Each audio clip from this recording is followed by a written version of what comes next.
Assalamualaikum warahmatullahi wabarakatuh. Selamat pagi semuanya.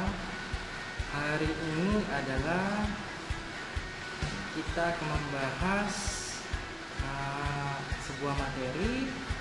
Materinya Bapak masukkan dalam sebuah slide, tolong dipahami. Dan ini masuk di mata pelajaran teknik layanan jaringan berbasis luas. Ini masih sambungan yang kemarin. Diharapkan kalian mengerti. Jika ada pertanyaan kalian bisa kalian japri Bapak di WA atau SMS terserah. Bisa, diharapkan kalian mengerti dan silakan disimak baik-baik. Kita akan masuk ke materi OSI. OSI itu adalah Open System Interconnection atau disingkat dengan tulisan OSI.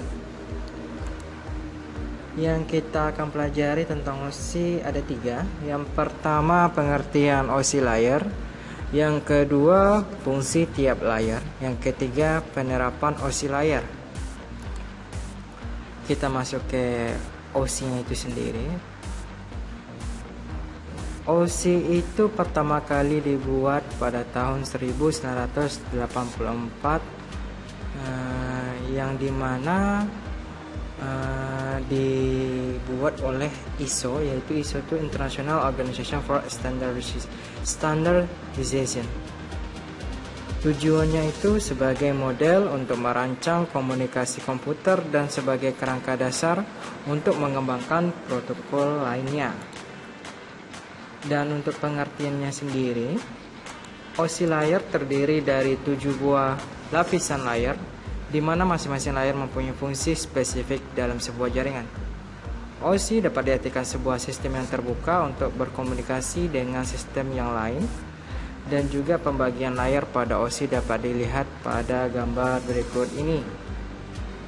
Di sini kita bisa lihat 7 layer OSI yang dimana terbagi oleh 7 layer dan 2 kelompok. 7 layer tersebut adalah yang pertama dimulai dari physical, kedua data link, ketiga network, keempat transport, kelima session, keenam presentation, ketujuh application. Dan di setiap layer terbagi lagi 2 kelompok, ada namanya upper layer dan ada namanya lower layer. Upper layer itu dimulai dari transport, session, presentation, dan application yang berkaitan dengan user interface dan formatting dan communication session. Difokuskan untuk pelayanan dari suatu aplikasi. Yang dimaksud dengan lower layers ada physical, data link, dan network, berkaitan dengan bagaimana data mengalir. Kita lanjut. Apa sih manfaat OSI layer? Yang pertama, memudahkan untuk memahami cara kerja jaringan komputer. Yang kedua, breakdowns persoalan komunikasi data untuk mempermudah troubleshooting. Yang ketiga, memungkinkan vendor atau pakar untuk mendesain dan mengembangkan hardware atau software yang sesuai dengan layar tertentu. Yang keempat, menyediakan standar interface bagi pengembang perangkat yang melibatkan multi vendor. Dan yang kelima, memudahkan mengembangkan teknologi masa depan yang terkait layar tersebut. Fungsi tiap layar itu. Fungsi tiap layar kita bisa lihat.